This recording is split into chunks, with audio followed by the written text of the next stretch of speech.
échange entre le Premier ministre et le garde des Sceaux. Aujourd'hui, la situation est, à mon sens, totalement pacifiée. Il n'y a pas de tension particulière à l'heure qu'il est. Il n'y a eu aucun échange particulier qui pourrait faire état d'une tension. Et donc, je voudrais vous rassurer sur ce sujet. Le porte-parole du gouvernement a tenté aujourd'hui de gommer les frictions entre le Premier ministre et François Bayrou. Les deux hommes ont pris soin de s'afficher ensemble à la sortie du Conseil des ministres. Même si sur le fond rien n'est réglé, François Bayrou continue à revendiquer sa liberté de parole au sein du gouvernement. L'événement.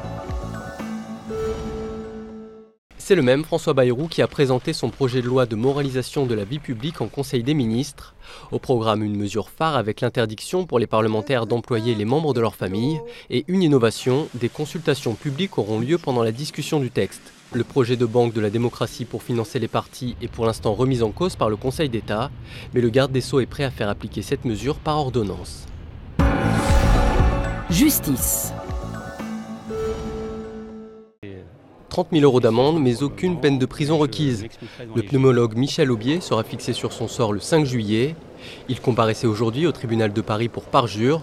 Lors d'une audition sous serment au Sénat, Michel Aubier n'avait pas révélé ses liens avec le groupe Total, qui le payait pour des missions de médecin conseil. Son avocat réfute la dissimulation et parle d'une simple erreur de son client. Au Sénat. Une trentaine de sénateurs seraient en passe de constituer un groupe En Marche autour de François Patria, un des premiers soutiens d'Emmanuel Macron. Selon France Info, les troupes seraient issues en majorité des rangs socialistes, mais aussi centristes.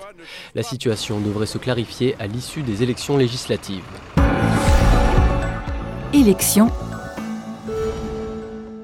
Encore 4 jours de campagne avant le second tour des législatives. À droite et à gauche, on jette ses dernières forces. Dans le Rhône, Najat Vallaud-Belkacem, en grande difficulté, a reçu le soutien d'Anne Hidalgo et de Christiane Taubira.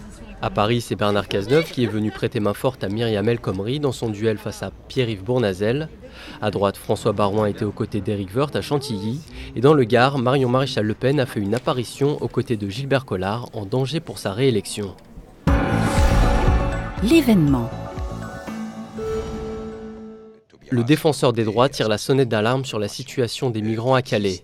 Jacques Toubon dénonce une atteinte à leurs droits fondamentaux d'une exceptionnelle gravité.